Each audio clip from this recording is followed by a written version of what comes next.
Let's talk NXT. NXT, November 28th, 2023. Oh, brother. It was an okay show. It wasn't terrible. A lot of randomness, though. A lot of people playing with the ring bell. I have no idea why.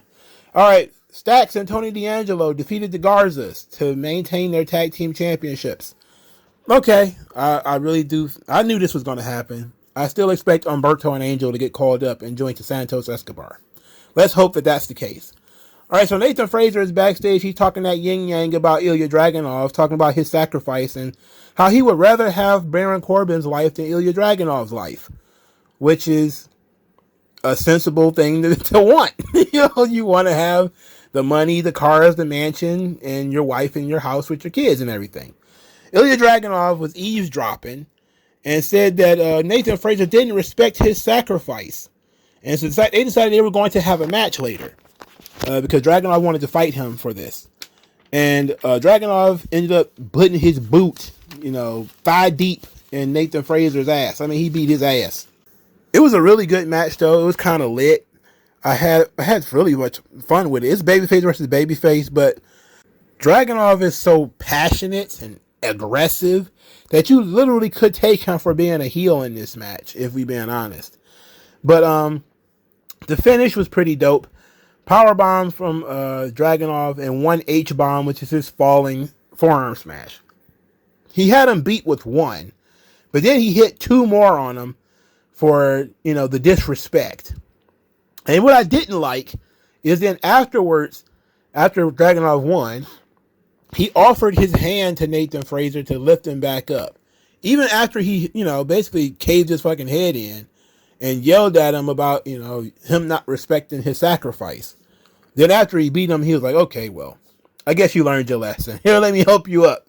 So then Baron Corbin pops up on the screen, says he wants to talk to Dragunov through the screen because Dragunov's got to be used to talking to people through screens because that's how he talks to his family. And that kind of got a bit of a groan out of the audience. And then he says that the only thing that Dragunov has is the only thing that he lacks, which is the NXT Championship. And since that's the only reason Dragunov is in the United States, he's going to send him packing. He also promised that they're going to meet face-to-face next week. I love Dragunov. Dragunov rules. Nathan Frazer is okay, too. He's just very bland. I thought the match was really good, though. For like a random TV match, this was awesome. I had a lot of fun with it. Can't complain. All right, Jerry the King Lawler. He picked the 2 Iron Survivor Challenge matches of the night. Kalani Jordan versus Kiana James, and Braun Breaker versus Eddie Thorpe. Poor Jerry Lawler. He was in full gimmick. He was wearing a little jacket and his, his crown and everything, but his voice is shot. His voice is, raspy as all hell. I'm not surprised, man. The guy made a living off his voice for, 30, 40 years now. All the yelling and stuff. He's an old man now. He got rid of his beard. They made him shave that beard. I was just getting used to Jerry Lawler having a beard. But, okay. Kalani Jordan versus Kiana James. Kalani Jordan wins the match when Roxanne Perez starts lightly tapping the ring bell, which distracted Kiana James, and then Kalani Jordan wins with the split leg moonsault. This led to Roxanne Perez and Kiana James fighting backstage as Roxanne Perez said, well, if I can't be in the Iron Survivor, neither can she. I mean, just pure hate. Just 100% hate in her heart for Kiana James. Well, Kiana James cost her shot, too, so it makes sense. Kiana James and Roxanne Perez were both told about a last chance match that's going to be next week, where all the losers are going to get a fatal 4-way match, and if they win, they get the last spot in the deadline Iron Survivor match. But they still continue to fight all over the locker room. And then at the very end of the show, which was like 10:15, they were still fighting in the parking lot, which led to Booker T yelling about, Vic, don't go in that parking lot. Don't go in the parking lot, Vic. Okay. Braun Breaker defeated Eddie Thorpe, or as I call him, LGBT Tatanka. It was probably longer than it should have been. Eddie Thorpe wrestled an entire match with taped ribs. Then Braun Breaker beat him with the spear. So they gave Eddie Thorpe an out by having him be injured as he came in.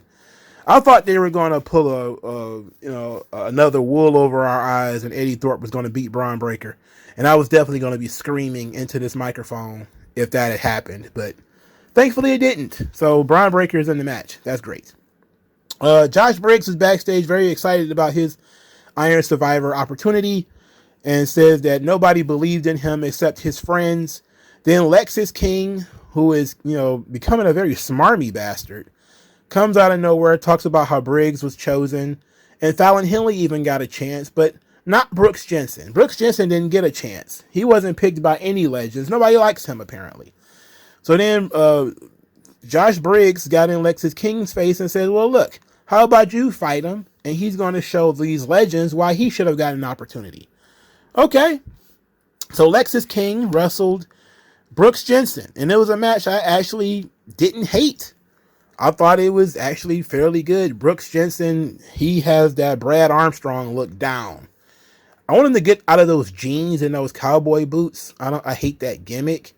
I saw him wrestle on Main Event, and was it Main Event or was it Level Up or some NXT house show or something like that, where he wrestled in traditional gear. It was a little generic. You could have spiced it up a little bit. But the boots and the pants, I think, actually is killing his agility. He seems to have something. He's much better now than he was last year. And Lexis King is getting a little bit better too. But speaking of Lexis King, there's a lot of Lexis King on this show.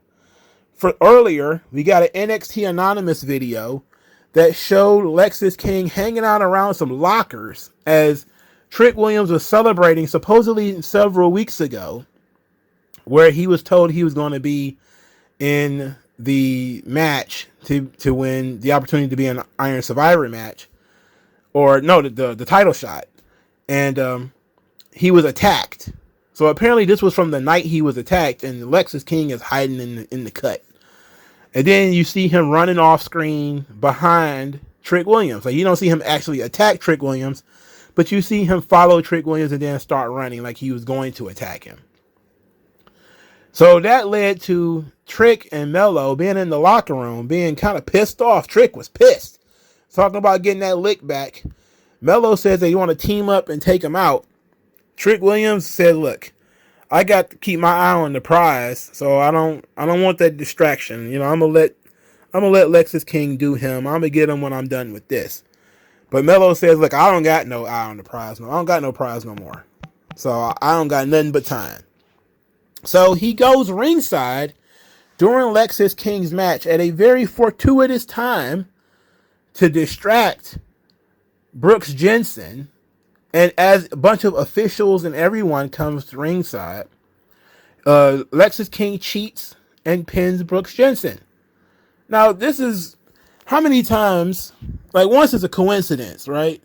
How many times before we try to figure out, like, these two guys are working together, right? Like, it's just obvious at this point, right, that they're working together.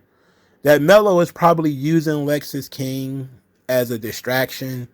All these videos and all this horse shit to make everybody think Alexis King did it when it wasn't. But when the video was shown, everybody was like, Mello owed an apology. And Vic Joseph was very slow to apologize. Very slow. Booker T was ready to exonerate him like immediately. But Vic Joseph is very, very, very slow to apologize. It's very humorous. So that was fine. My beloved Nikita Lyons was there. She popped up and she was in full New York black girl mode. And I thought that was very funny. And I just know that I didn't look. I just know that Twitter hates her so much. And it's so entertaining because she don't care. And one of the biggest hilarious things is people say every time I see her, she's nowhere near a ring. She's always in a bathing suit. Or she's twerking or something like that. She's never, ever, ever working on her craft. And you're like, that's a good point. That's a really good point. But she's been injured for so long. I think she tore both of her hamstrings, So she's maybe got limited mobility right now. But she got maximum mobility and that gluteus maximus. You know, hey, I don't care if she wants to act black. Do your thing, girl. I ain't mad at you. They showed a bunch of vignettes from Cameron Grimes, Johnny Gargano, etc. for the main event, which was the match for, well, the oddly themed match, because Wes Lee had to win the match in order to become the number one contender for the North American title. And he cut a promo. This actually wasn't too bad, as he talked about, you know, being attached to the North American title and how people say that you're supposed to make the title don't make you, but he felt like the title made him more important and all this kind of stuff, which is an interesting story. I wouldn't admit that in public, but, you know, I ain't Wes Lee. Very weird decision making there. Anyway, main event of the evening: Bronson Reed, Johnny Gargano, Cameron Grimes, Wes Lee. Fatal 4-way match. Wes Lee must win if he's going to be the number one contender. Dominic Mysterio was on commentary. He literally said probably 4 sentences the whole night. He was mostly just sitting there making faces, as they did a lot of spots on this. They did a lot of spots. This was a very spot-heavy match. Like, I had 2 or 3 that I thought was particularly good. One, where they hit Bronson Reed in the nuts with Cameron Grimes' face. They basically tried to do a slingshot. It was like a very complicated spot where Bronson Reed, I think, held, who was that? Johnny Gargano in his arm. No, it was Wes Lee. He was holding in his arms. And Cameron Grimes was trying to pull him down in kind of like a sunset flip. And Johnny Gargano went over there and did like a slingshot. And they slingshotted Cameron Grimes into Bronson Reed's nuts. And he got a holy shit chant. Of course, that got bleeped out. There was a 3-man powerbomb on Bronson Reed. And despite there was 3 of them, they still did it from the second rope. But it looked pretty cool. They were in a uniform line, each one having like one of his thighs and everything. It was pretty cool.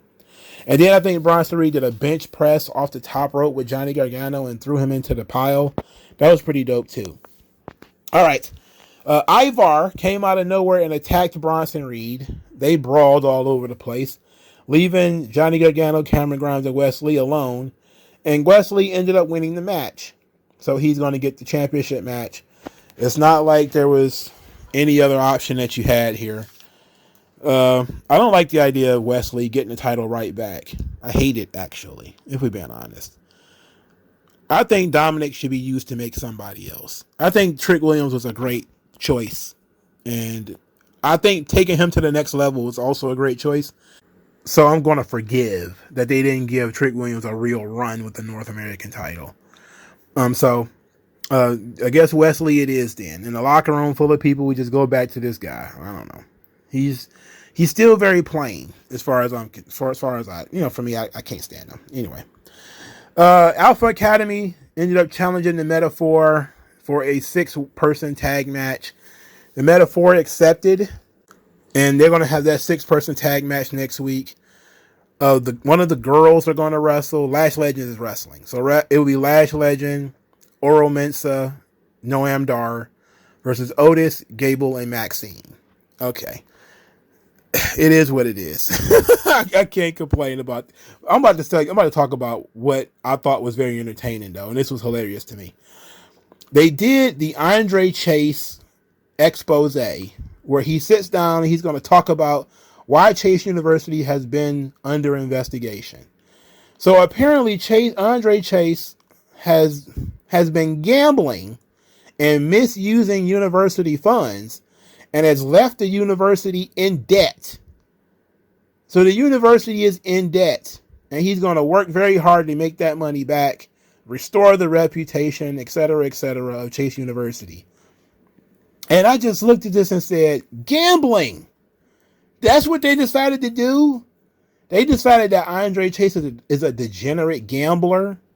And then I thought that was funny on its own because it's so over the top. But then I remembered Duke Hudson ran a fucking casino for like weeks and weeks and weeks. Didn't he run like a blackjack table and a poker game and all this kind of stuff for like a year? And he's standing there. I'm thinking, you know, Andre Chase, who did he owe money to? That was one of the questions. Is who did he owe money to and how much money did he owe? And he said it was a significant figure. But it doesn't matter how much or who. He's just going to work very hard to pay it all back. And of course, Thea Hale was very disappointed in what was going on here. And JC Jane was standing there very quiet. Also was very off-put by the fact that there was Chase U flags behind them, but there was like 3 or 4 different colors. Like apparently Chase U's colors are red, white, and black, but some of the banners are like orange. Like that was, it just immediately grabbed my attention that they're not uniform. It's one of the little things that just kind of bothered me. But I love this thing because it's stupid. All right. Andre Chase is gambling university funds. He should be in prison. Brother, that's embezzlement. He should be in prison. Somebody called Dijak. Call the big boss man. Where's the Mountie? He should be in prison. That's embezzlement, cuz. Especially since you... What are you gambling on? College football? This is great. They need to tie this into Duke Hudson's casino. That's what I want. That, you know... Hey, remind everybody that Duke Hudson used to run a casino. That was great. That was humorous to me. I had fun with that one. Lyra Valkyria is backstage. She was talking about fighting the winner of the Iron Survivor Challenge. Then some creepy girl was watching from behind the curtains. Nobody knew who she was. I had no idea who she was either, and I didn't look online to find out either. So I was very perturbed by that. And we're just going to move on because I don't know who they was. So we got another creepy girl, another Nikki Cross, who was kind of like stalking everybody and watching, and maybe it was Nikki Cross and I wasn't paying attention. I don't know. Anyway, Carmen Petrovich, they did a vignette for her where she's talking about being a martial artist and not letting emotions cloud your decision making. You have to trust your instincts. And her instincts tell her that Ariana Grace is arrogant and insecure and thinks that she's better than everybody else. And that in this ring, it's not about being a beauty queen. It's about competition. So Ariana Grace and Carmen Petrovich were going to have a match tonight. Now, before this match, Joe Gacy is under the ring. And this is one of the most bizarre things ever. He's under the ring, knocking on the upper part of the ring, questioning if people care about him, and saying that there's people out there who think he is lesser than they are. And he wished he didn't care what people thought, but he does. And we're like, and of course the commentary team and Booker T and Vic Joe say, oh, like, why is he under the ring? How long has he been under the ring?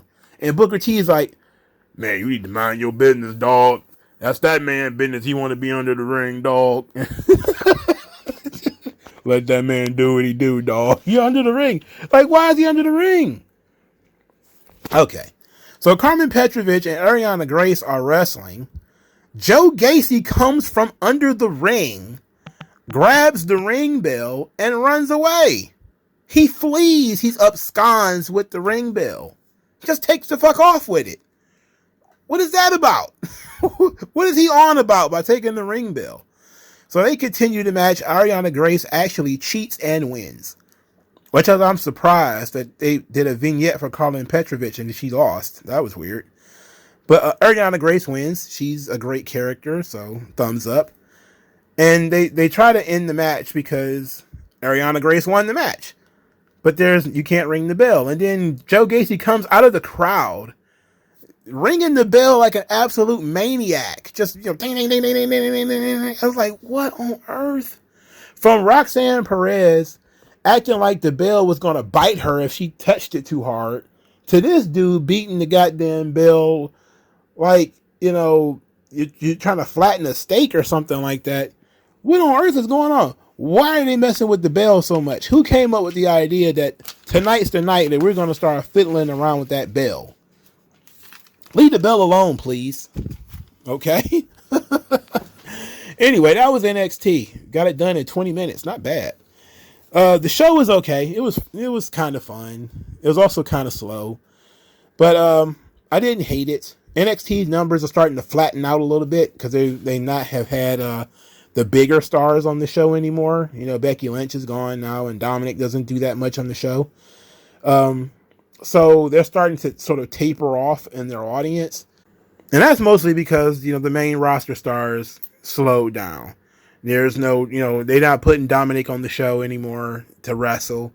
And they're not putting Becky on the show anymore to wrestle. Still, the Trick and Mello stuff is very good.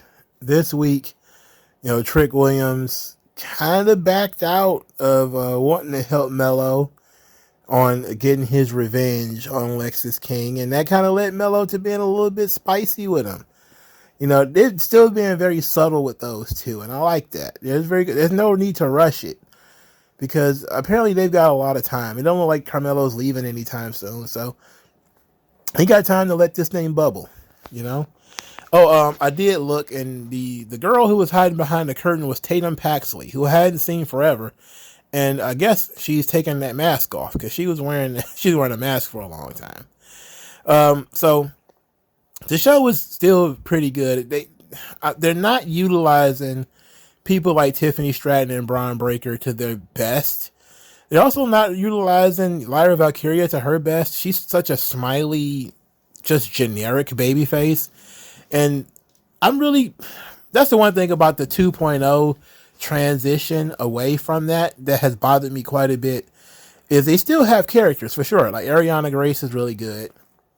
Carmen Petrovich with the right storyline might be something. But most of the time, they just went towards generic wrestlers and moved away from actually telling stories. Like legitimate, let's sit around here and tell some stories. Or just let characters do character stuff. Like Joe Gacy being under the ring got everybody's attention because nobody knows what the fuck he's doing under the ring. He's just doing shit, And it would be nice if these things had a purpose.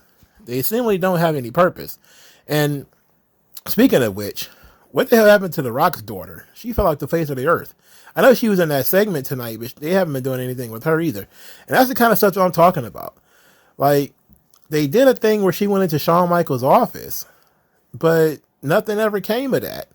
Apparently, that's when she found out about the last chance match or whatever, but she wasn't in it because she wasn't in the initial idea. She wasn't given an opportunity from the beginning. I don't know. The show is still good, but it could be better. You see so much potential for them to do better and be better. So here's hope to even though it wasn't a terrible episode of NXT, it was a good one, but it could have been great. Here's hoping that things get better. Thank you guys for your time. I'll talk to you guys later. Tell me what's worse than learning all that you led to believe was all horse crap. They